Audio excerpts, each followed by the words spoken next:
Welcome to Wake, a cold reading of James Joyce's Finnegans Wake, just to hear it out loud. Join Toby Malone and TJ Young, along with some special friends, as we puzzle our way through what we once thought was an unreadable book to produce a surprisingly listenable podcast. It is Monday, September 30th, 2024. It has been 136 days since we've started reading, with 382 pages complete of 628, meaning we have 246 pages left to go and are 60.83% of the way through Finnegans Wake. Welcome to episode 26 of Wake, the podcast that unpacks all the puzzles, identifies all the characters, and makes clear all of the points of difficulty. Just kidding, we don't do any of that.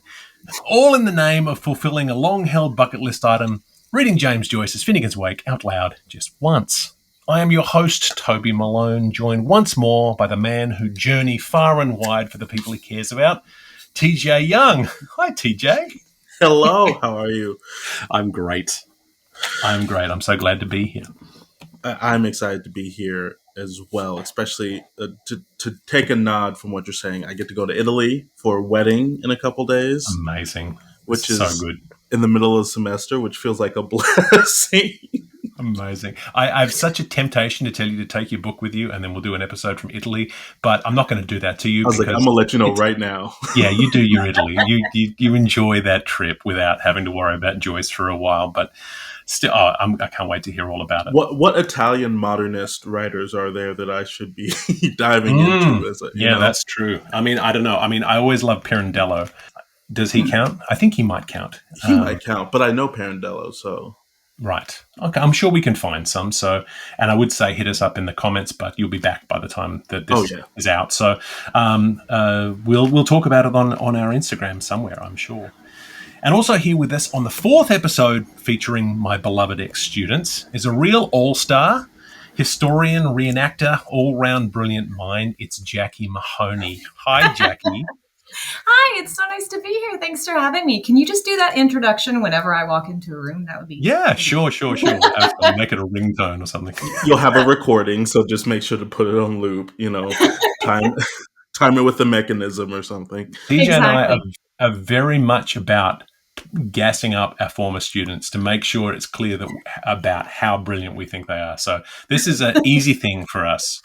Is the absolute privilege and pride of the work that we do is that we get to meet these brilliant minds at 18, 19 years old and then see them flourish out in the world. So that's the best. Well, it's been a pleasure to have been to learn under you and TJ to have met you all of 5 minutes ago.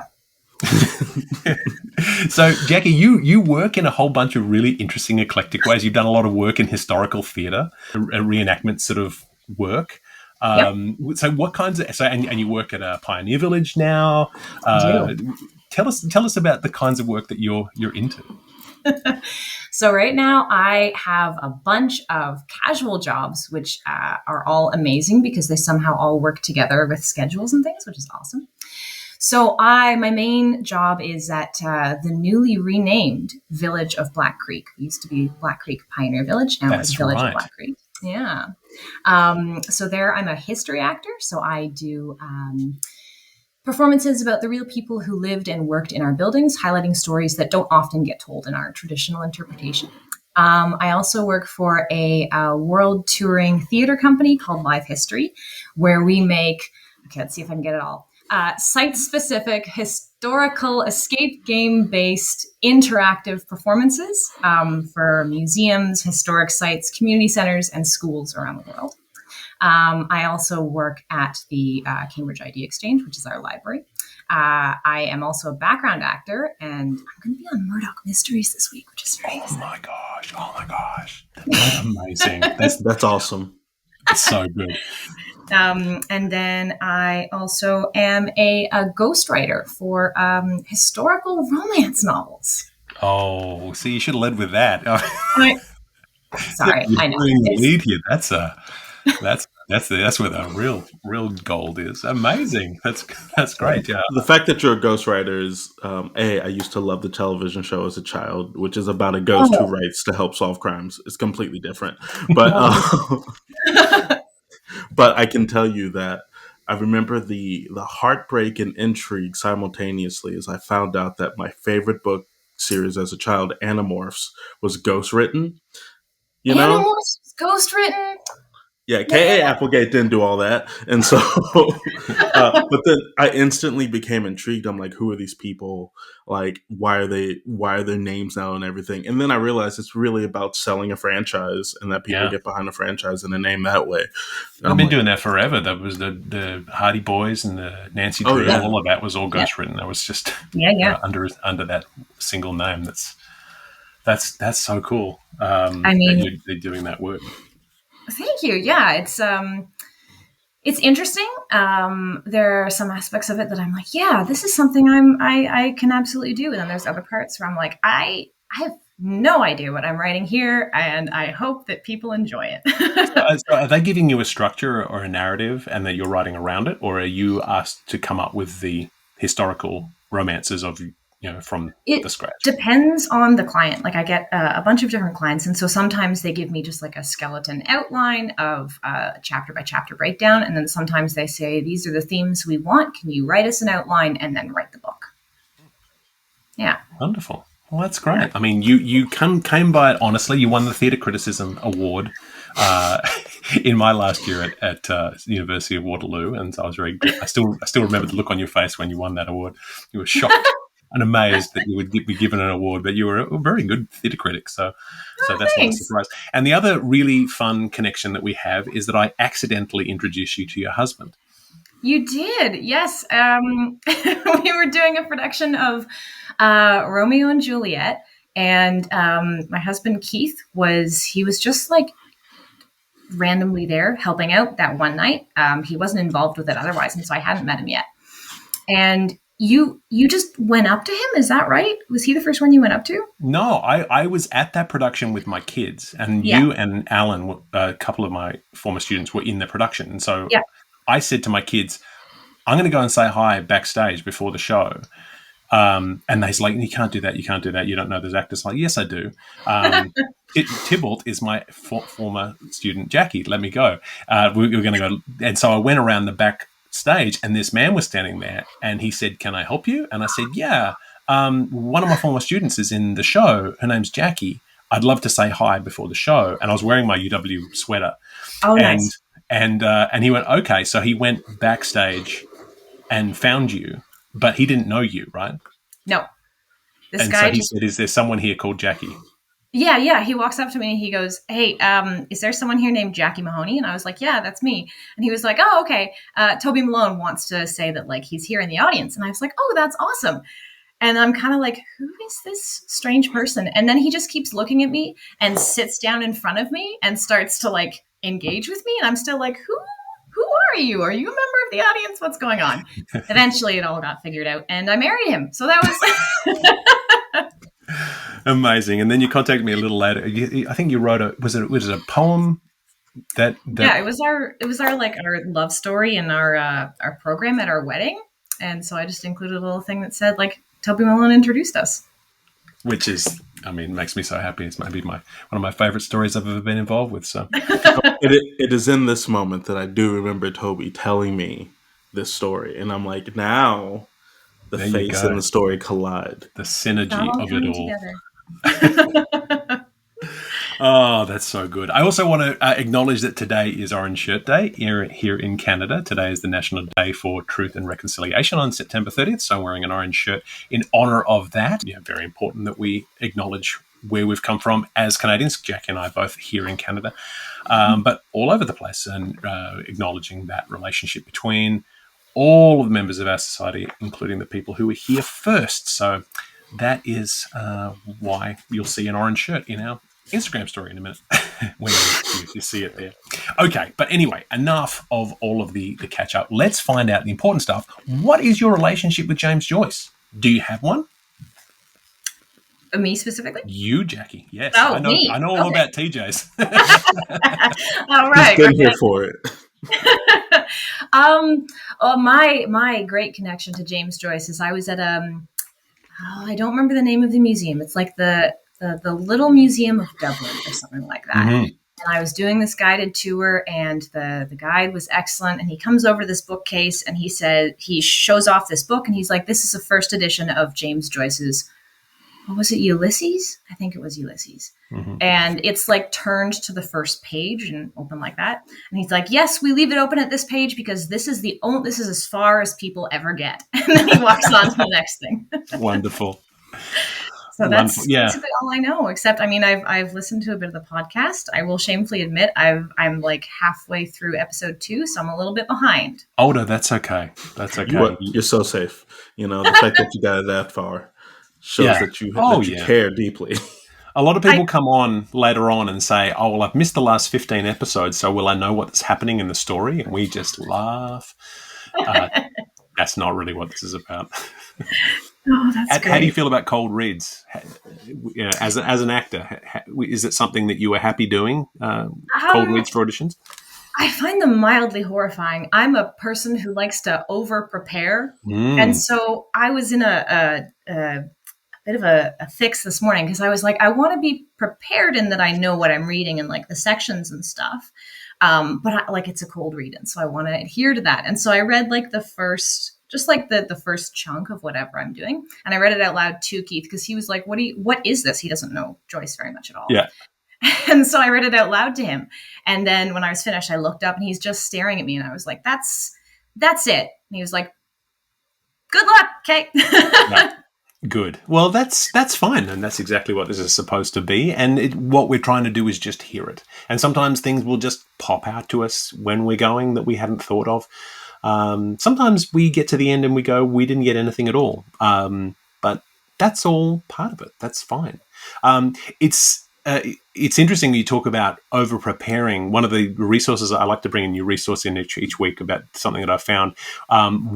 In terms of over preparing, there is somewhere, if you're interested in going afterwards, called the James Joyce Digital Archive, which is, I'm putting it into the chat here so you all can see it, but it's it's enfolded texts of all of Joyce's work with errata and corrections, and so you can see where he changed the text and where things changed around. And so you can see here different kinds of things, digital versions of Finnegans Wake and Ulysses that you can sort of click around in. And so you can, and with all the annotations, so you can sort of click on a page and it takes you through.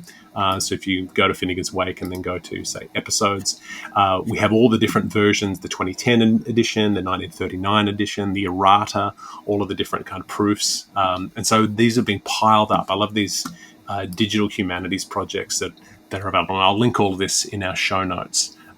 So this is why we don't suggest that you prepare, because if you start to prepare, you'll just never stop because there's so much in there. And trying to get meaning out of this is a fool's errand because it's a lifetime's work. So yeah, you can kind of analyze it to death if you want to. That's right. But as we've been going through, we have been analysing and discussing, and we've found ourselves into the last chapter of book 2 somehow. A miracle that we got here. We really didn't think we were going to get past page 15 or something. We did one chapter and thought, oh, is that enough? But we are finally here. In the end of book 2, and this is a chapter which is another well-known one because it is based on a myth that has sort of found its way into a lot of popular culture called Tristan and Isolde. So that's what this section is about. But true to form with Joyce, it's not as straightforward as you might think it is. So are you familiar with the story of Tristan and Isolde? Not at all. Yeah, I saw this movie. That's all I know. Yes, there was a James Franco movie in 2006. And the trailer, I'll also put that in show notes because the trailer, because it's in 2006, it has the compulsory use of Evanescence in the in the trailer. Oh, can you see into my eyes? Pretty much, yeah. It's and so there's so much of that, and James Franco being very Franco-ish. But it's most famous because Wagner was obsessed with it, and he sort of made various opera versions of this. And so it's an Irish sort of tale. It's a British tale. So it's about this Irish king from Cornwall whose name is King Mark, which I think there should be more. Such a name. Should be more King Mark. Hey, Mark. Okay, Mark. Yeah, and so Mark sends his kinsman Tristan, another excellent So royal regal. name. So he sends him off to Ireland to bring back his bride to be, Isolde, back to him to get married to him. And on the way, Isolde has been given a potion by her mother, and she said, "Oh, here's a potion for you to drink on your wedding night." But while they're on the way back, Tristan and Isolde both drink the potion, and then they don't realize that it's a love potion, and Tristan and Isolde fall in love with each other. And so then they're on their way back, and of course it ends badly. Of course, the most famous, one of the most the piece of music that I know best out of it is called the Liebestod, which means love death. Which is quite metal, and it's very German, but also very beautiful. It's featured. It's the final tune that we hear at the end of Baz Luhrmann's Romeo and Juliet. After Juliet's died, we hear the Liebestod. So it's sort of we're in and around the culture there, and so we're going to be hearing a little bit of Tristan and Isolde. How much we get of that story, it remains to be seen. Maybe and likely none of it. But the story is in there. The other interesting thing that comes up in this chapter, and probably the most famous thing that you'll ever read about Finnegans Wake in popular culture, is the word that was coined in Finnegans Wake, which is now a very popular word in particle physics. So this is the chapter. I don't know if you're looking at your edition right now, but you can see the second word on the first page. Is a quark. Yeah. So a quark, which is a word that Joyce just stuck in there because, Joyce likes to make up words.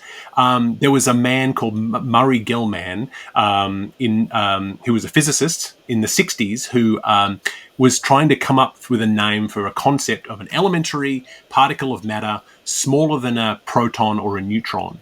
And since it had never been written down, he decided that it would be a quark. And then he noticed that it was mentioned in Finnegans Wake. There was a word, 3 quarks for Mr. Mark. And he felt as though the hypothetical particles he was talking about came in threes, and there were 3 quarks for Mr. Mark. So he was like, there you go, that's what the word is going to be. And so now the word quark, I would say quark because I'm Australian, but quark was coined by Finnegans Wake. So we will hear the first use of the word quark here in this edition. That's really cool. That's very quirky, Quirky, yes. Ha ha ha. Very good. I had to.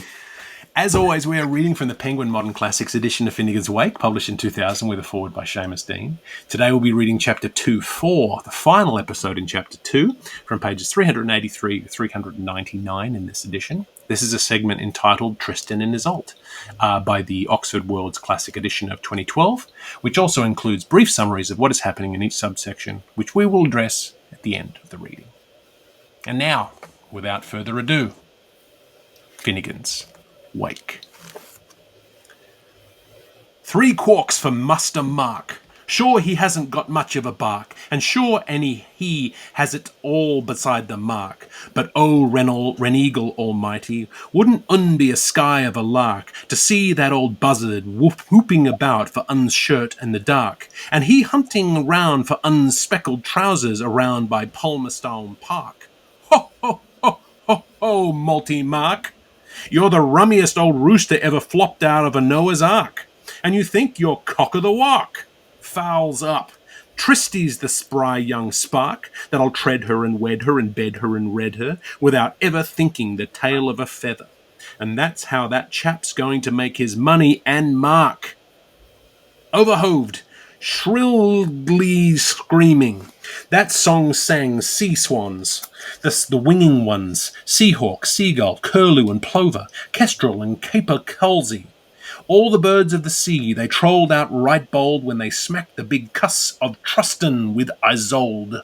And there they were too when it was dark, whilst the wild caps were circling, as slow their ship, the winds as light, upborne the fates, the Wardhorse moved, by courtesy of Mr. Doe below, down below, came Sally, listening in as hard as they could, in Doubledorp, the donker, by the tawny yold of the waterfalls, with the Vauxons and their kemen so had a jockey, only a quarterbuck askel for the last axe, to the Solans and the sycamores and the wild geese and the gannets and the migratories and the missel thrushes and the auspices and all the birds of the rock by succorous so ocean or sea, all four of them, all sighing and sobbing and listening, Michael a hoikling. They were the big four, the four master waves of Erin, all listening for. There was old Matt Gregory, and then besides old Matt, there was old Marcus Lyons, the four waves. And oftentimes they used to be saying grace together, right enough. Bos Nabitha in Miracle Square. Here now are the four of us, old Matt Gregory, and old Marcus, and old Luke Tarpey. The four of us, and sure, thank God, there are no more of us. And sure now, you wouldn't go and forget and leave out the other fellow, and old Johnny McDougall. The four of us and no more of us, and so now pass the fish for Christ's sake, amen. The way they used to be saying their grace before fish, repeating itself after the interims of Augsburg for old Lang Syne. And so there they were, with their palms in their hands like the pulchrum's procles, spraining their ears, listening and listening to the oceans of kissing, with their eyes glistening, all the four, when he was kiddling and cuddling and bunny-hugging scrumptious his Colleen Bawn and Dinkum Bell and Oscar's sister, on the 15-inch love seat, behind his chieftainess stewardess Cuban, the hero of Gaelic champion, the oneliest of her choice, her blue ideal of a girl's friend. Neither big ugly nor small nice, meaning pretty much everything to her then, with his sinister dexterity, light and rough handling. Visum versum her rag bags et associatiums, fore and aft, on and off sides, the brew brunt sex fodder, handson and handsome, that was palpably wrong and bubbly improper, and cuddling her and kissing her tutti fait charmante, in her ensemble of Medena blue, with an overdress of net, tickled with goldies, Isola misola, and wisping and lisping her about Trisolani sands, how one was whips for two was two, and two was lips for one was three, and dissimulating themselves with his pogue-like era na pogue, and dear annual. They all four remembered who made the world and how they used to be at the time in the vulgar ear, cuddling and kiddling her, after an oyster supper in Cullen's barn, from under her missel thrush and kissing and listening, in the good old bygone days of Dion Bukako, the elder, in Era na Pogue, in the other world of the passing of the key of two-tongue common, with Nush, the carrier of the word, and with Mesh, the cutter of the reed, in one of the far back pitch-black centuries when who made the world, when they knew O'Clery, the man on the door, when they were all four collegians on the nod near the Nodderlands Nursky, white boys and oak boys, peep of Tim boys and piping tomboys, raising hell while the sin was shining, with their slates and satchels playing Florian's fables and Communic suctions and Velicar frictions with Mixum members, in the Queen's Oltonian colleges, along another fellow, a prime number, Todius Quodius, and paying a pot of triblets to Boris O'Brien, the butler of Clump Thump, 2 loaves, 2 turnovers, plus 1 crown, to see the mad Dane eating his vitals, wolf, and throwing his tongue in the snake pit. Ah-ho! The ladies have mercias. It brought the dear prehistoric scenes all back again, as fresh as of yore, Matt and Marcus, natural-born lovers of nature, in all her moves and senses, And after that, now there he was, that mouth of mandibles, vowed to pure beauty. And his era Napog, when she murmurously, after she let a cough, gave her firm order. If he wouldn't please mind, for us sings to one hope a dozen of the best favorite lyrical national blooms in Levillicet, though not too much, reflecting on the situation, drinking in draughts of purest air, serene and revelling in the great outdoors. Before the four of them, in the fair fine night, whilst the stars shine bright, by she light of he moon, we long to be spoon before her honey old loom, the plaint effect being in point of fact, their being in the whole. A sea tuition so shocking and scandalous, and now, thank God, there are no more of them. And he pug-wing like Moriner bowed his crusted hode, and Tilly the tailors tugged a tar. In the Arctic news's Dag's dog's number, and there they were, like a four masters in the rolls, listening to Rolando's deep Darblin Ossian roll. Lady, it was just too gorgeous. That expense of a lovely tint, embellished by the charms of art, and very well conducted and nicely mannered, and all horrid, Rudy noises locked up in nasty cubbyhole.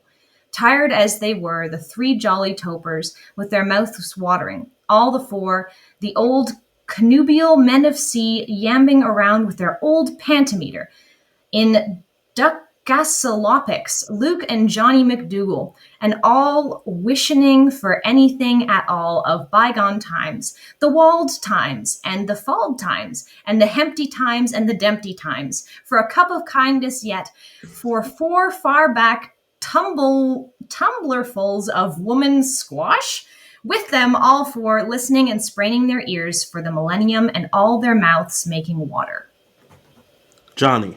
Ah, well, sure, that's the way up. And it so happened that there was poor Matt Gregory up, their Patner families, and up the others, and now really and up. Truly, they were four dear old he ladies, and really they looked awfully pretty and so nice and respectful. And after that, they had their fathom glasses to find out all the fathoms in their a tall hat, just now like the old Marquis of Porosgroof, the old determined despot, quiescence in barge, only for the extrusion of the salt water or the auctioneer there dormant, in front of the place near O'Cleary's, at the Darkumond number one, beside the ancient Dame Street, where the statue of Mrs. Dana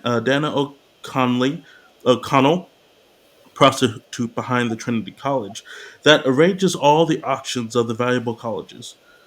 Booters Bay sisters, like the auctioneer Batters Bay sisters, the Permisius creators, that sells all the emancipated statues and flower sports. James H. Tickle, the JP of Hagen Green, after he made the centuries, going to the tail turn horse show before the angler nomads flood, along with another fellow, active, impulsive, and the shoe blacks, and the red shakes, and the plebeians, and the baronocks, and the capachers, children, jewels, everyone, god epoxy, goat epoxy, with the hours on them. High stepping, the fissure and fracture lines, 7-5-3s up, 3-5-7s down, to get out of his way. One a smuck, as their withers conditions could not possibly have been improved upon. Praises be to DCC, like Hopolo cattles, rumping around their Judgiddy Yamen, and all the Terra Century horses and priest hunters, from the Korug, the confessionaries, and the authorities, Norad Americans and Suud African cattle raiders, so they say, all over their Tiara Dolf Fuoco in their gray half, a tall hat, and this amber necklace, and his crimson harness, and their leather jib, and his sheepskin hair shirt, and his Scotto Brit sash, and his paraplegian gallows glasses. How do you do, JP? Elevato, to find out all the improper colleges. And how do you do, Mr. Dame James? Get out of the way. Fork beard and blue toothed and bellied and boneless from Stratleafy and Aylesbury and North bellied. Oh wait, and North Anglesey, the whole Yahoo dirt sweepstakings and all the horsepowers. But now, talking of Hayastedeniers and volcanology, and how our seaborne isle came into existence, the explorer, his three sisters, and their two panteliers, that reminds me about the manoriums of the poor Marquis of Lyons and poor Johnny, the pa- patri, the patrician. And what do you think of the four of us? And there they would now, listening right enough, the four saltwater widowers, and all they could remember, long, long ago, in the olden times, Momonarian, thrown darker our sorrows, the Princess Day, when fair Martgrate waited Sweden Willem and Lally in the Rain, with the Black Prince, now extinct, after the wreck of Warman's No and Bar Massageheads, when my heart knew no one care. When my heart knew no care. And after that, then there was the official landing of Lady Jael's casemate in the year of the flood 1132, SOS, and the christening of Queen Baltleby, the fourth Buzzersby, according to Her Grace, the Bishop Senior, off the what shape, and then there was the drowning of Pharaoh and all his pedestrians, and they were all completely drowned into the sea, the Red Sea, and the poor merkin Cornwig Wham, the official out of the castle on pension, when he was completely drowned off Aran Isles. At that time, Sir knows, in the Red Sea and a lovely morning paper, and thank God, as Salmon said, there was no more of him. And that now was how it was. The Azrian deeps o'er his humbod dumbone sweeps, and his witty the giddy is writhing her murmuries as her gracious triput to the grocery traders monthly. Mine Maud Gun Free by Glades Ryburn. Run Tables Reincorporated. A New World Presses, where the old conch crews now croons the yunk. Ex, ex yunk. Throw Darras Cram of Lawn Rock. Ye geek guy Kurt into Yord. Interest at to wander weapon Luftkat revolve. Fair, fair escaping in his natsert. Toozy tumbles. The mild Aunt Lizzie is as loose as her niece. Full fest with him, embrace behint. Has Ghent would deem on continent. So mocked per whence in Elxer wood ne hath his triest thing, Finn, like a newscasters in their old pliable of a Ronian devours, Jazzophony and Mirilovius, and Nippy she nets best, Fing, Sobos, and so he was, Sabas. Marcus. And after that, not forgetting, there was the Flemish Armada, all scattered and all officially drowned, there and then on a lovely morning after the universal flood at about 11:32, was it? off the coast of Coming Home and St. Patrick, the Anabaptist and St. Kevin the Lacustrian, with too much of tolls and lottance of beggars after converting Port Scout and Dona, our first merits, and Napoleon the equestrian on his white horse of Hanover, rising Clunkthurf over the Cabenhogan and all they remembered, and then there was the Frankish flute of Noah's Dobers from Hedalgoland, round about the free butter year of Notre Dame 1132 PPO or so, disembunking from under Motham General Bonneboche, new Prupery, in his half-a-gay grey traditional hat. Allez, voila, come allez, villa. And after that, there he was, so terrestrial, like a nail scissor, poguing her scandalous and very wrong, the maid in single combat under the sycamores, amid the blutterings from the boom and all the gallows birds in a rah-nah pogue, so sylvestrious near the Queen's Colleges in 1132, Bryan or Bride Street, behind the Century Man on the door. And then again, they used to give the grandest, glorious Panquast universal howled-mouther Hibbert lectures on Anaxqui out of Doc's Archaeology, hello, Hibernia, from sea to sea. Matt speaking. According to the pitcher's postcard with Saxon grammaticals in the Latimer Roman history of Latimer repeating himself from the Vicereine or Lord Hugh, the Lacy Tynant, till Bockley shuts the Rajan, Garricknell and Regnum Rockery Roundup, Marcus Lyons speaking, to the oceanfuls of collegians green and high classes and the poor scholars and the old Trinitarian Senate and saints and sages and the Plymouth brethren droning along, Pianzanzangan and nodding and sleeping away there like forget-me-nots in her Abijant's service, round their 12 tables per Pyorgia at Pulgar Bolus in the 4 Trinity colleges, for earn as you learning Erin grow back of Ulster, Munster, Leinster and Connaught, the 4 grandest colleges supper the mather of Erin, of Killicule and kill them all, and kill each other, and kill Kelly on the floor, while their role was to rule the round roll that Rollo and Rollo rolled round. Those were the grandest gynaecology histories. Lucas calling, hold the line, in the James Danes Landy Andis daughter Universary, for old acquaintance sake. This Unitarian lady, breathtaking beauty, Babham's bonniest, lived to a great age, or in and about the late number 1132 or 1139, bis Fitzmary round, where she was seen by many and widely liked, for teaching the Fatima woman history of Fatima Familius, repeating herself, on which purposeth of the spirit of nature as definely developed in time by Sattler Philomely, the past and present. Johnny McDougall speaking, give me trunks, miss.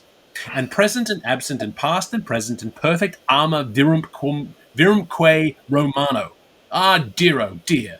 Oh, weep for the hour when Eve Aleve's bower. How it did, but all come a-daying back to them, if they did but get gaze Gagagnagnian to hear him there, kiddling and cuddling her after the gouty old Galahad, with his peer of Quinifears and his trode of Thurstuns, so nefarious, from his elevation of 1 yard 132 lines before the 4 of us in his Roman Catholic arms, while his deep-sea peepers gazed and sazed and days-crazed mazed into her dullock bloon rodeling, Olo sheen iron bowls by his Cornelius Nepos nepos, anumque, napu, quos. Ah, dear, oh dear, oh dear. Bosun braceth, Brythe when gooses ganded gammon.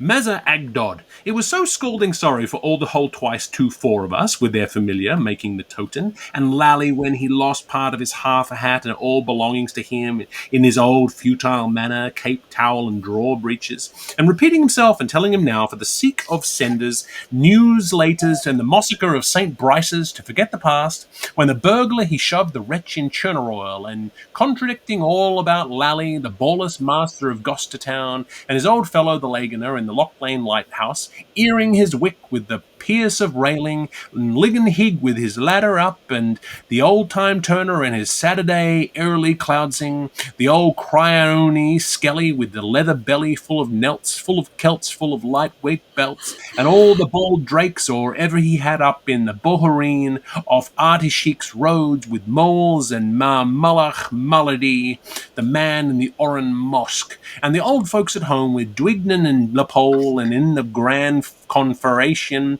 as per the Cabanger's Register of the Filest Archives, and he couldn't stop laughing over Tom Tip Tarpey, the Welshman, and the four middle-aged widowers, all Nangles, Sangles, Angles, and Wangles.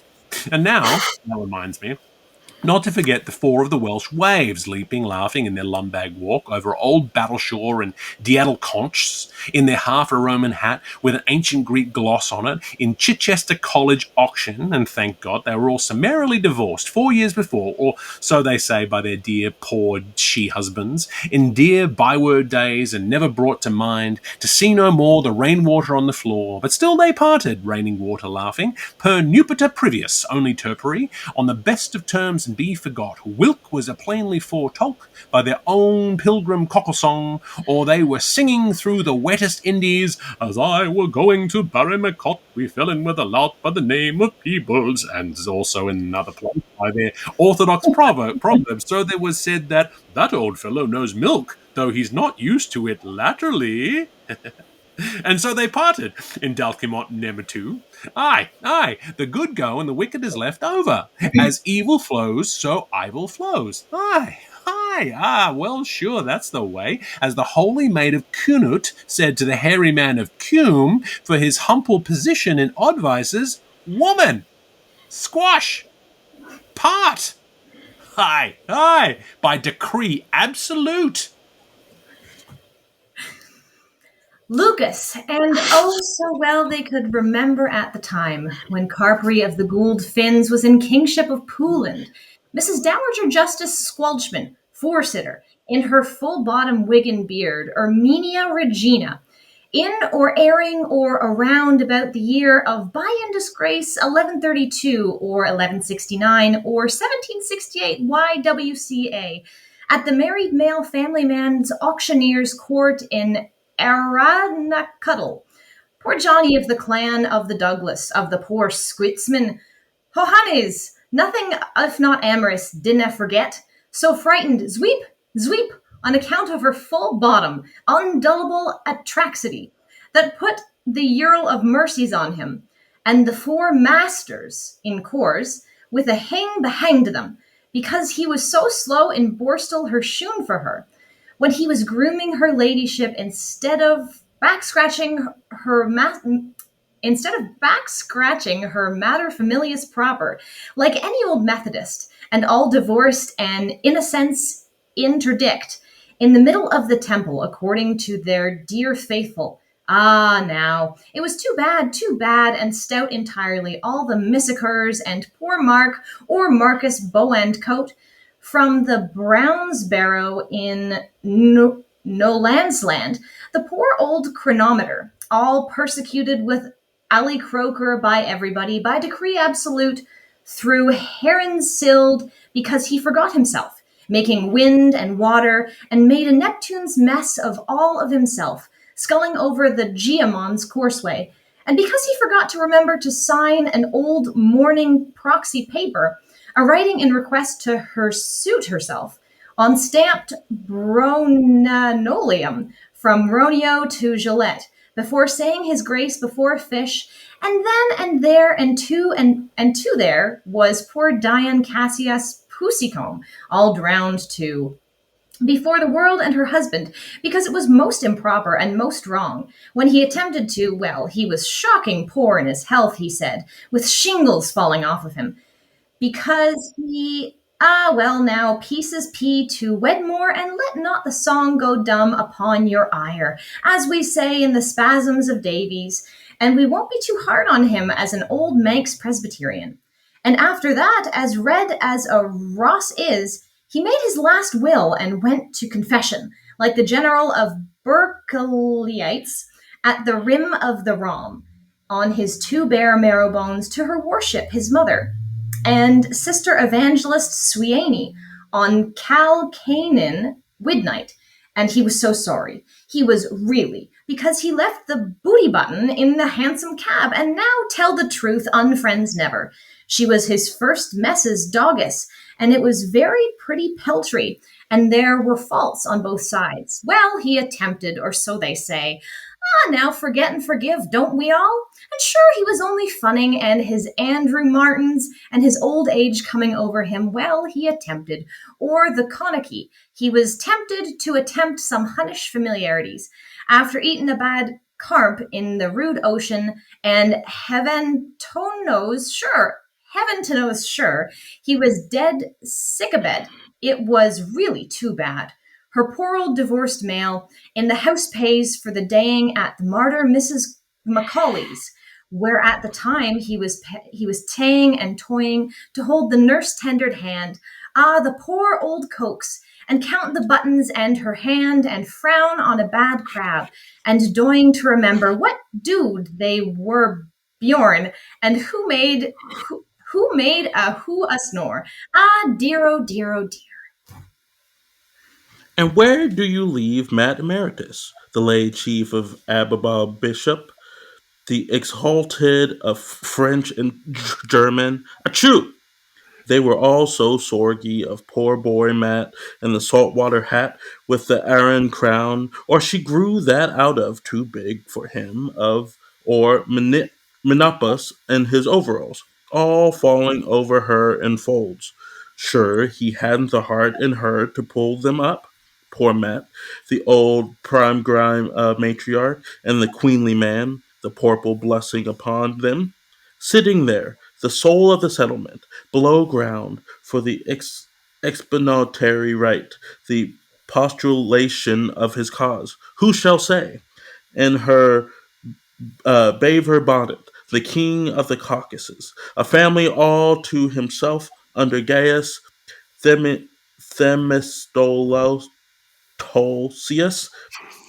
on his multilingual tombstone, like Navaliki Cayman, and she due to kid Sweet Pea time, with her face to the wall in the view of the poorhouse, and taking his rust and the oxide of Aaron under all the auspices, amid the rattle of hailstorms, calospinthiochromatocreening, with her ivy-clad hood, and gripping an old pair of curling tongs belonging to Mrs. Duna O'Cannelly, to blow his brains with, to the heights of New Ireland, heard the bristle hut, with his can of tea and a purse of Alfred cakes from Anna Lynch, and two cuts of Shackleton's brown loaf in Dislick and Dillisick, waiting for the end to come.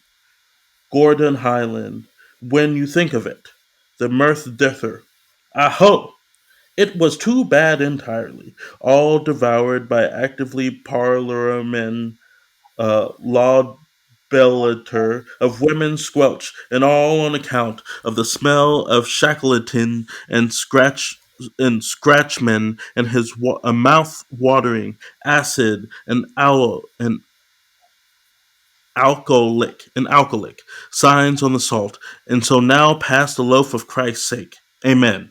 And so, and all. Matt and loaf. So that was the end, and it can't be helped. Ah, God be good to us. Poor Andrew Martin Cunningham. Take breath. Aye, aye. And still, and all at the time of the Dynast days of old Conning, Soteric, Sulkenborg, and Bargo Musterbart, when they struck coil and shock haunts in old Hungerford on Mudway, where first I met the old poetric flied from May, and the Finian Haddies, and the Knoll Sharks, and the Muckstales turtles like an acoustic potish, and the Gree Super Bulliam, and how he poled him up his Bocat of Buator, and got big buzz for his name in the Air Week's honours from home, colonies and empire. They were always with assisting grace, thinking up, and not forgetting about Shims and Shawls Week in Old Lang Syne up, their whole 4 hosen bands that were for up. Beautiful sister misters, now happily married unto old Gallstone Belly, and there they were, always counting and contradicting every night, 'tis early the lovely mother of periwinkle buttons, according to the latter part of their anachronism. Up, 1, 2, up, 2, up, 1, up, 4. And after that, there now she was, in the end, the dearie, sold powder and all, the Butte Four Sisters, and that was her mudhen Republican name, right enough, from alum and oaths, and they used to be getting up from under in their tape and straw garlands, with all the warriors awake in their hair, at the Kookaburra bell ring-a-ring, all wrong inside of them. Come in, you lazy loafs. All inside their poor old Shandon bell box. Come out to hell, you lazy louts. So frightened for the dang clangivore, like knock-knees bumped by the fister-man straits. Yes, at all hours every night on their mistletoes, the four old oldsters, to see was the Transton postscript come, with the cousins under their arm saxters, all puddled and mythified, the way the wind wheeled the school around, when nobody wouldn't even let them rustin from playing their gas spiels, crossing their sleep by the shocking silence when they were in dreams of yore, standing behind the door or leaning out of the chair or kneeling under the sofa cover and setting on the soup tureen, getting into the way something barbarous, changing the one wet underdown convibrational bed, or they used to slumber under, when hope was there no more, and putting on their half a hat and falling all over synepticals and panegyric and repeating themselves like svoloroving, like the time they were dadging the talky cook that chased them. Look, all round the stool, walk everywhere for a jewel, to break fire to all the rances, to collect all in bits of brown, the Rathier's envelopment, in spirits of time and in all fathom of space, and slooping around in a Borneen and bath slipper, and go away to old Patrick and see Dr. Walker. And after that, so glad they had their night tentacles. And there they used to be, flapping and cycling and doing a dune loop panamenantically around the waists of the ships in the wake of their good old phone again, as tired as they were at their wind's widths in the waves' lengths, the clipper built and the 5-4 masters, and lally of the cleft-off baggadettes and row of the fair cheats, exchanging fleas from host to host with arthrophosia, and he selling him before he forgot. Isolde, after having pre-lullaby deflegmatized his gutterful of throaty frogs, with a lungable fong in his suck-mouth ear, while the deer invoked to the coolin dare by a palper-brow's lift left, no doubt in his minder, till he was instant, and he was trustin' sister soul and brother hand, the subjects being their passion grand, that one fresh from the cow about Athan Meathan married and mailed, and that one too from Engvaskin saga, a booth, a gooth, a gev, a guthany egg, and the parkside pranks of quality queens, Cata efter kinna, for Earl Hoovdesoon's choosing, and Huber, and Harman, or how when thee upon thus, Isolt of binoculizers, memost in must egotum subconsciously senses, upas the deep profundity of multi-mathematical immaterialites, where be jubas in the pan-cosmic urge, the all-immanence of that which itself is itself alone. Here,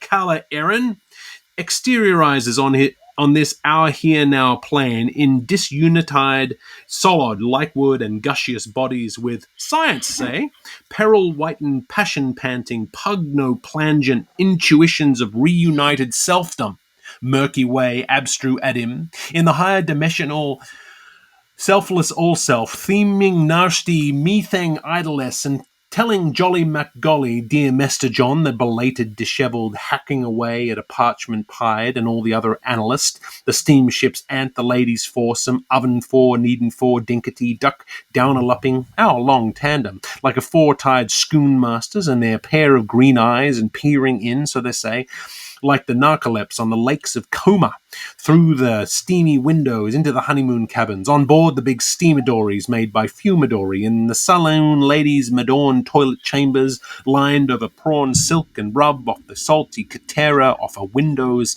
and listening qua committee, the poor old Quakers, open the door, to see all the honeymooners and the first-class ladies, serious me, alas spring as you fancy, and sheets far from the lad, courting in blankets en familias, and she, all all improper, in a lovely morning toilet, for the rose crumpler, the thrill driver, the sigh inspirer, with that olive throb in his nude neck, and swayin' and thayin' thanks ever so much for the tiny quote, which sort of made every thingling again so very much more delight a fillet, and the perfidly sweet of her, bootyfully yours under all their familiarities, by preventing grace, forgetting to say their grace, before chamberdory, before going to boat, with the verges of the chapter, of the opering, of the month, of Nema Knatut, so pass the pogue for grace sake.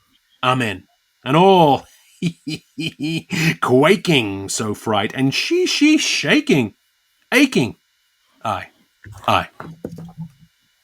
For it was then a pretty thing happened of pure diversion mayhap, when his flattering hand at the just right moment, like perchance some cook of corge, might clip the lad on a poot of porridge, hand shut his duck-house, the vivid girl, deaf with love. Ah, sure, you know her, our angel being, one of romance's fadeless wonder women, and sure now, we all know you dote on her, even unto date, with a wee little cree of Joyce's crisis, she renunited, they're disunited with rippy leaps to ropey lopes, the dear o' dears, and the golden importunity of a loofer's leave time, when, as quick, is greased pigskin, amoricus champius, with one Aragon throust, druve the massive viril victory flipshot, the both lines of forwards. It burns down, boys. Right jing bang shot, the goal of her gullet. Alris. And now upright and add them. And plays be honest, and pull it into yourself, as on man o' woman do another. Candidately, everybody, a mot for a mot. Come on, Mang and Dooth. There was this, well, you may call her a strapping modern ancient Irish princess, so and so hands high, such and such paddock weight, in her Madame Pullum smock, nothing under her hat but red hair and solid ivory. Now you know it's true in your heart of hearts, and a first-class pair of bedroom eyes, of most unhomey blue, how weak we are, one and all. The charm of favor's fond consent. Could you blame her, we're saying, for one scold logical moment? What would you do with that so tiresome old milkless Aram, with his tiresome duty peck and his bronchial tubes, the tiresome old harried oranguran beaver, in his tiresome old 26 and sixpenny sheopards, plods drowsers, and his 30 bob and 9 penny tails plus toop? Haga Crustune. It were too exceeding really if one would's to offer at sulk an old everdual a pinge of hinge hit, the mainest thing ever, since Edom was in the bogues noivy. No, the dear heaven knows, and the farther from it if the whole stale misbetold, whoever the gulpable, and whatever the pulpus was, the twooned together, and giving the most passionable wahethers. They were doing a lally, a lolly, a dither, a dother, one lally, two dather, three lily, four dother.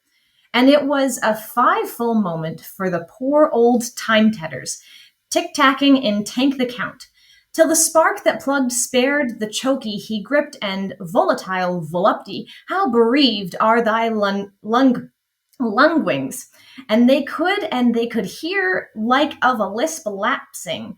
That was her night of truth's throng plipping out of her chapelledacy, after where he had gone and pulped the questioned. Plop. Now, it was tootwoolly terrific, the mum lube jubes. And then after that they used to be so forgetful, counting mother parrot butts, up 1, up 4, to membor her beautiful molden maiden name, for overflowering by the dream of woman, the onerist in 40 lands, from Greg to Doug, oh poor Greg, and Matt and Mar and Lou and Joe, now happily buried, are 4. And there she was, right enough, that lovely sight enough, the girl in Bonn at a shore, as for days galore, of Planxty Gregory, Agori, oh, Bunket not Oren, I. But, sure, that reminds me now, like another tell mastery repeating yourself, how they used to be in the lethargy's love, at the end of it all, at that time, up, always, tired and all, after doing the mouse work and making it up, over the community singing, up, the top loft of the voice box, the Mamalujo, like the senior follies at Murther Magri's, squatting round two by two the four Confederates, with Caxus and Cosworn worn, up their wet air register in Old Man's House, Millennium Road, crowning themselves in laurely branches and their cold knees and their poor up quadrupeds oversleep and all dolled up for their blankets and uh, maternity muffles and plimsolls and their bowls of brown shackle and milky and Botherham cloths, a potion of peace, a peace apportion, a lapel a lip, a lup a lap, for a cup of kindness yet, with hold take hand and nurse the only touch of eight, a lovely monk bound and for Exmel and wait the pinch and prompt poor Marcus Lyons to be not be heating the skillet one on for the live of ghosts, but to pass the teeth for choke's sake.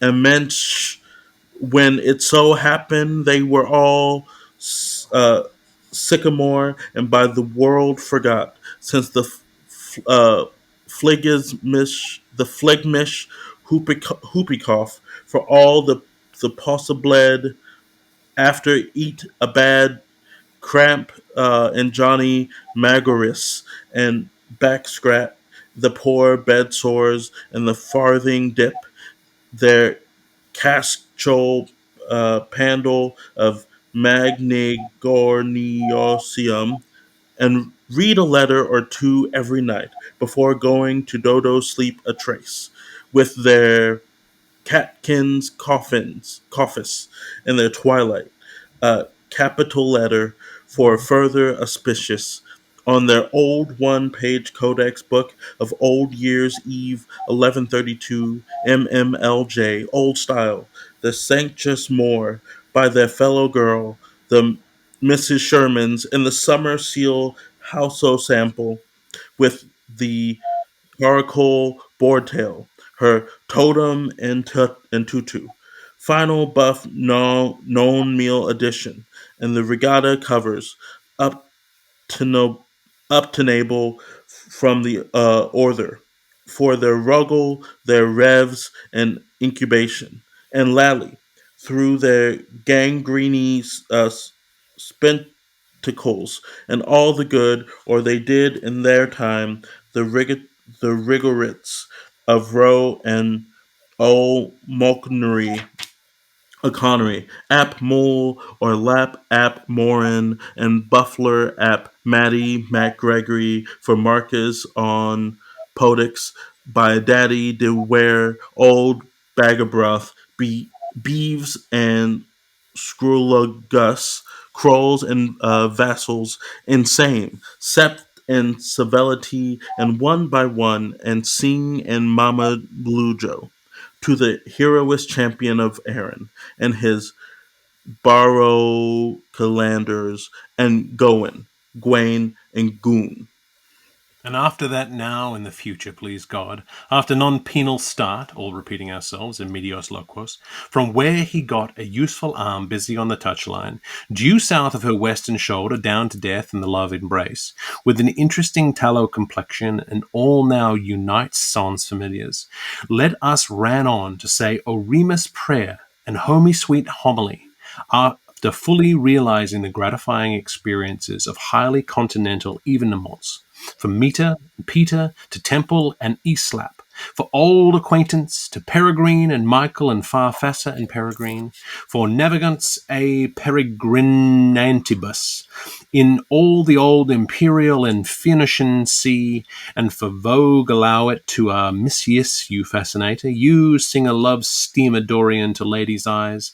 Here's Trix and Dolzy, delightfully ours, in our doty ducky little blue, and roll his hoop, and how she ran when wit won free. The dimply blessed and awfully bucked, right glad we never shall forget.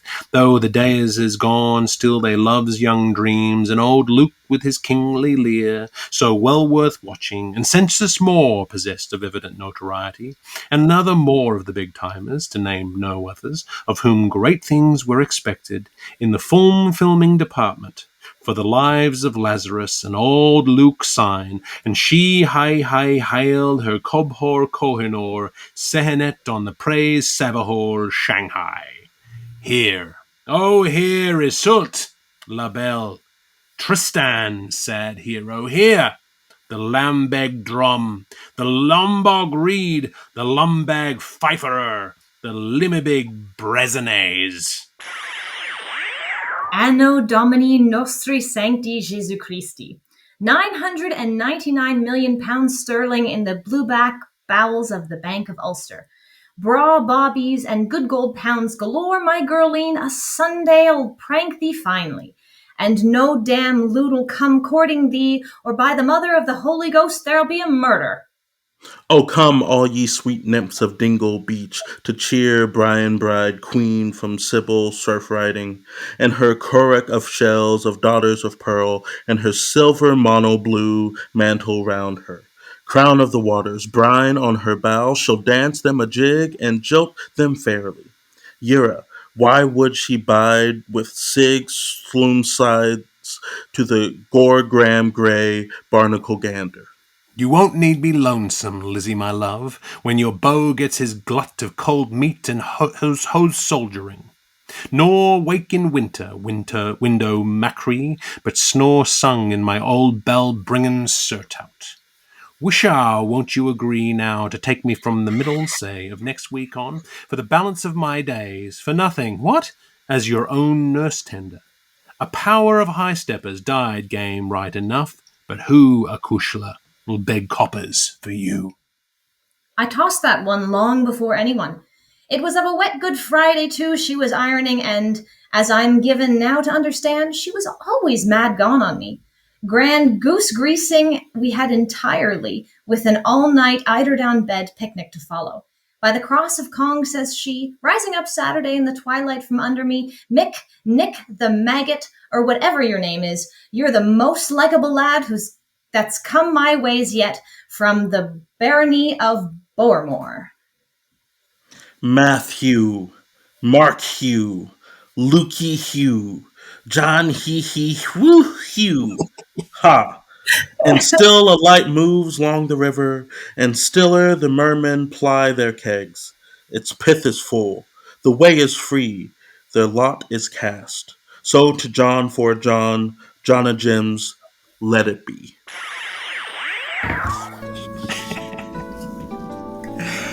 Oh, yes, and that was chapter 2-4 of Finnegans Wake. Jackie, how you feeling? That like I just completed a very Irish tongue twister. Oh yeah, absolutely. I really felt the Mahoney coming out in you there. A lot of the Irish blood was stirring in a lot of that reading. Thank you. You did Yeah, when great. you started reading, I was like, okay, I see you. Don't play. Which Toby will know that's the highest praise if I say, okay, I see you. So. Honestly, amazing. Thank you. So how did it feel, like hitting those things without seeing them for the first time? I know you sort of had a little glance, but how was the cold read? It was good. One thing that I really like about Joyce, but it also trips me up, is that I feel like a lot of the words he's written out phonetically, and it takes a second glance to figure out what the word actually was. Like there was a heaven to knows. And I was like, what is that? I guess it's like heaven will know, heaven knows, something like that. Yeah, and it made me wonder, like, who he was writing for. Who was his audience? Was his audience the kind that would know like words? I don't remember. There was one that struck me, and I was like, oh, that's like a $10 word. So I was wondering if he was writing for like the common folk, if that's why he was writing out these words more phonetically.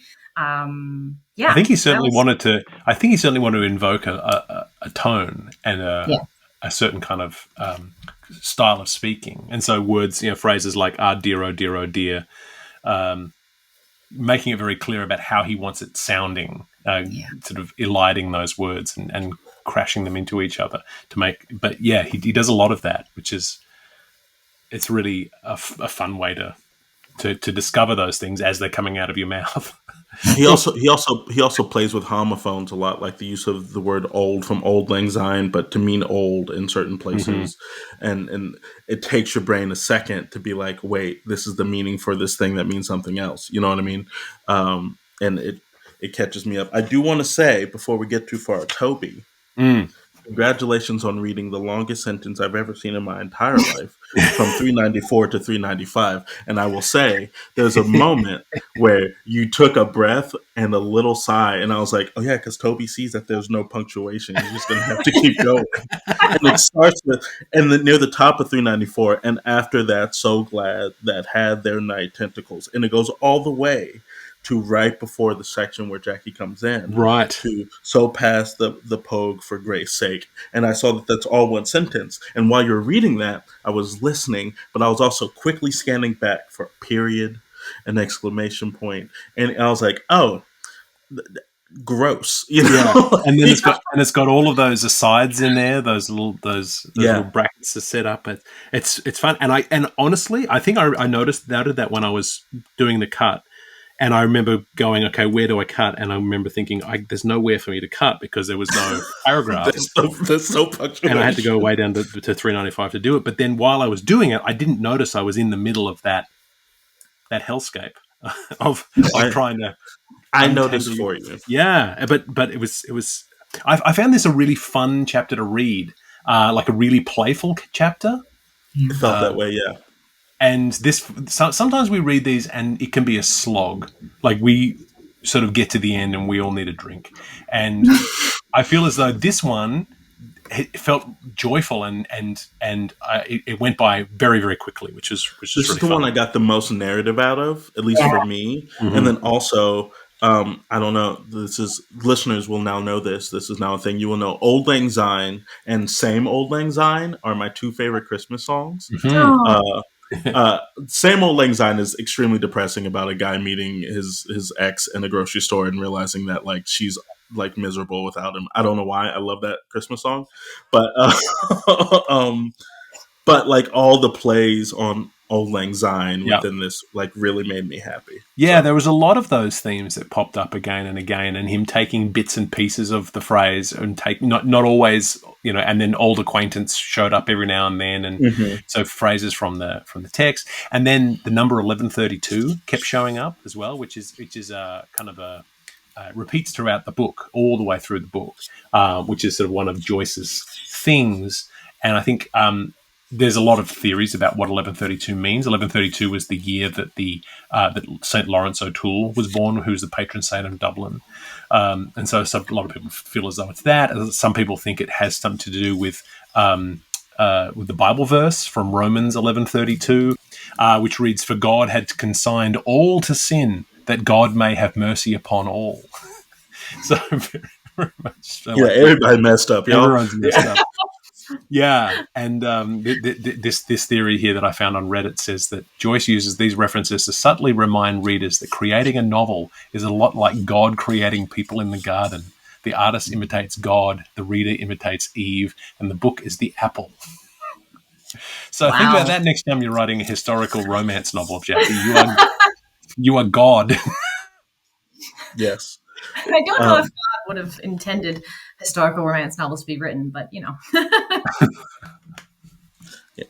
Yeah, I don't know. Like he just the wall times and fall times and the empty times and the dimpty times for a cup of kindness yet. I was like, way to slide in Yeah. a lyric, my Yep. dude.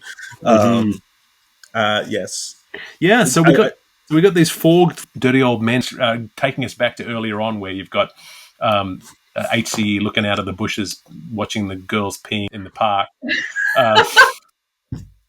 Joyce was all about. He was a bit of a perv, and okay. so the This is an idea of understatement. Tristan and Isolde being sort of romancing each other on the by the ocean, and then these four old men watching them while they reminisce and ramble on. I think that's the part that I know this is called the Tristan and Isolde section, but I was like, nah, this is about these four dudes Yeah, who eventually die. Like after watching, like I was like, this is what I got from it. And I thought that's what made it more fun. And then I also think that there's a moment where he just sums it up. He's like, it's basically Romeo and Juliet at 391. He says from Romeo to Gilead, and it's just like they're like, yeah, we know what the story is. Yeah. Like this is going to end badly for them. Yeah. But for me, this was really about these men, right? Yeah. Yeah, and it's very much a Rosencrantz and Guildenstern are dead kind of thing, where it's someone who was kind of there when something interesting was happening, but they're just off to the side watching it happen, which is almost, like you say, more interesting because it's that you just move the camera a little to the right. What's happening just off to the left, and that's where we get the interesting stuff because that's more human. Because the people of Dublin can't identify with this princess who's been taken by a nobleman to marry a king, and then all of that stuff isn't particularly relatable. The idea of this idealized romance, even if it is historical romance. And if you think about it, they're the ones who hear the song at the end because the other two are dead. Right. Yeah. So that section at the end that's in italics, that is a song. Yeah, it's the Oxford World Classics does summarize this section, and there isn't a lot to summarize because essentially we have it's also. But this is how it summarizes a section, following the page and line numbering convention standard for this text. So we read pages 383 to 399 for section called Tristan and Isolde, and it's summarized the entire thing from 383 all the way up to 398 as a lover's tryst by the ocean at night time, during which they kiss while being observed by four old men, reminiscent and rambling. And then from 398 to 398.30 to the end of 399 is their four-part love poem, and love is put in quotation marks. So a poem, song, but it is certainly sort of an ode to these two. But it very much, whether or not it's the poem of Tristan and Isolde or it's the poem of the old men in honor of Tristan and Isolde, it's not clear in this summary, but it's also either way, I think works. Yeah, I had took it as a song with the Lamberg drum and the Lombok reed. I was like, okay, cool. They're getting all these musicians together. But I still love and still a light moves along the river and still the mermen ply their keg. It's like, yeah, this stuff happened and then life keeps going. Sorry about it, Yeah, its pith is full, the way is free, their lot is cast. Oh, put it on the tattoo list. We're getting tattoos. Yeah, and I are getting Finnegans Wake tattoos at the end of the list. Oh, nice. Are you getting matching ones? Or no, we're gonna encourage each other to get something interesting. So we got some contenders complimentary. Here. I have a superstition about matching tattoos, but complimentary tattoos. Maybe we'll get half a line and cut right in the middle, so it only works when we put our arms up next to each other at your wedding. Can I make a suggestion? What about you could do? It's kind of matching, but not. I mean, he mentions woman's squash and woman's squelch. There were so many times during this where, I mean, I know that squash in and of itself is means a few different things, but he loved using the onomatopoeias in this. It was a very he described the sounds very, very well. Whatever you thought it meant that. And even if you hear it and you go, he couldn't. No, he meant that. He had his ways, and he was really loved to really be very descriptive about things that interested in him. He had hobbies. Yeah, yes, he did. Yes, he did. Describing bodily noises. Yes. Well, I'm glad that you can add that to your tattoo list now, Toby. I have Yes. 2 options. So Yeah, we although and describing bodily noises will make it into the show description on Good. Apple Podcasts there. So when you read it, when this comes out next month, you'll be able to see descriptions of bodily functions. yeah. It's like the when you're watching a video now and it says like there are things below in the description for like trigger warnings and things like that. And this one will be the trigger warnings will be descriptions of bodily noises. Yes, yeah. that's it. I will say this though, and this is it's something that I continue to appreciate about Joyce, and I'm going to make a Beyoncé reference here, so stick with me, right? Please. Beyoncé puts in songs riffs and runs that lesser singers would make the entire point of the song, right? She'll just do this acrobatic thing, and it's just like sort of off to the side, and it's not the central, it's not the central trick or mechanism of the song. I feel Joyce does the same thing. Well, he'll put in these really clever use of wordplay, but he'll go by it so fast. And, he never lets you stop and be like, see that thing I did? He just keeps going. And I think that's actually, I think as all writers can take that as like, look, you can be confident in the fact that, yes, you have a grasp of the English language and you can understand wordplay, and trust your readers to be smart enough to pick that up and don't just sit and wallow in it as a writer, right? And I think a lot of younger writers tend to do that. They're like, look at that cool thing I did. And you're like, and you have to keep going now, Yeah, he's pretty amazing. I always every now and then come back and touch on the remembrance of the fact that a human brain came up with this stuff. It continues to amaze me, particularly since to Joyce this all has meaning. Whereas sometimes when you see people who are doing the automatic writing or doing the Dadaist stuff, it's supposed to be kind of nonsense, and it's nonsense on purpose. And this is not supposed to be nonsense in any way. Even though it seems nonsensical, the look that Keith gave you when you read that first section is fairly common, I think. Most people, and that's why most people will go straight to the thunder words, which are the words that have 100 letters in them, that he has. He has 10 of them in here, as the example of, look how crazy this guy is. But I think I'm becoming more and more convinced of the genius, which our friend Neil, who has read on a few episodes with us now, he'll be very pleased to hear that we're coming around on the genius of Joyce.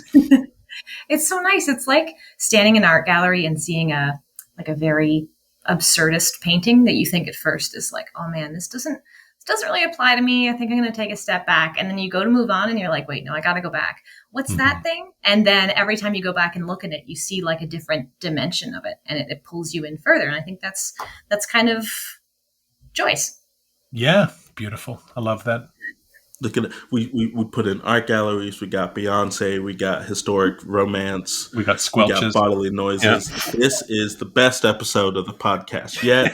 Stamp it. This is peak. We're all downhill after Italy. We are. We're gonna come up to page 400, and y'all, the last 200 and some odd pages, it's gonna suck. I hate to say it. We're just gonna get AI to read it to you. Yes. Perfect. Well, that's a good idea. We should get AI to read just like sections of one episode, just to see how much fun that is. And your computer will burst into flames as the AI tries to figure out pronunciations. You know what? As a part of my master's, I fed a bot all of the diaries of the young woman whose life I was working on, Jo Van Gogh Bonger. And in order to fill in like historical gaps in the research that I was doing, I used AI to like make suggestions for what she might have said at this point in her life and at that point in her life. So it might genuinely be interesting to shove all of Finnegans Wake into a bot and have it write like James Joyce and see what it would produce. Yeah, it would. I mean, it would try. I'm not. And it's interesting because so much of Joyce is about the depth and the fact that you can go down 5, 6, 7, 8 levels into every word, every syllable. So it might be something that would fool someone who's not familiar with him. Maybe I don't know. I mean, maybe we could have an episode where we just sort of put in a fake Joyce and see if anyone calls us out on it. See if anyone's actually listening. Yeah, but then you get things like, with his kingly leer, and I'm like, I see you. And I don't know if a bot would be able to, take pre-existing titles, separate them, understand the meaning of each word. You know what I mean? Exactly. And that might be the point, is to show that it can't do what Joyce does. Right. For all those people who are like, no, it's nonsense. Be like, well, we tried it with this and it just didn't work. Yeah. Yeah. Also support the fact that like no bots are not going to take your job writers, because at the end of the day, they're just glorified word machines. Yeah. And Joyce wrote all of Finnegans Wake by hand. Sometimes in crayon. In crayon. Oh, amazing. Well, that is all the time we have this week for Wake. We will return next week for a summary of everything we've discovered in Book 2, the ever-popular recap episode. The recap of Episode 1 is one of our most popular episodes, probably because most people thought, I don't want to listen to all those episodes. Let me get a recap. So I'm here for that. I have been Toby Malone, joined, as always, by TJ Young. A massive thanks to Jackie Mahoney for joining us this week. Thank you, Jackie. It's a pleasure. Thank you so much have for you having here. me. And we will link to all your stuff on our show notes. Is there anything that you're working on right now that you want to tell us about? Any fun things to promote? Oh my gosh! I'm working on. Aside from your big cryptid road trip that you just... Oh, yeah, right. Yeah, the road trip to see the Mothman Festival in Point Pleasant, West Virginia was essential. You will be so close to me, it's not even funny, because I have driven there. It takes like an hour and a half to get there from my house. No, where do you live? Pittsburgh. You live in Pittsburgh. That's amazing. I've always wanted to go to Pittsburgh. Never have. Pittsburgh's fun. Pittsburgh's really fun with TJ. I'm going next summer for TJ's wedding. Woohoo! Congratulations! Yeah, thank you. Okay, well let's stop the recording, but because otherwise this is going to go on forever. So thank you, Jackie and TJ, for being here, and we will see you all next week, freaks and geeks. This has been Wake, a cold reading of James Joyce's Finnegans Wake, just to hear it out loud. If you've made it this far, thank you for your dedication. Join us next week for another segment of Finnegans Wake and a chat about what we've found. Wake is a Moon Street Media podcast, engineered by TJ Young and Toby Malone. Our theme song is The Ballad of Perso Riley, arranged and performed by Meg Logue after James Joyce. Wake is recorded in Canada, where Finnegans Wake is in the public domain. For community and bonus content, join us at our free Patreon at patreon.com/wakepod. If you have questions about Finnegans Wake, don't ask us. We're just as confused as you are. See you next week.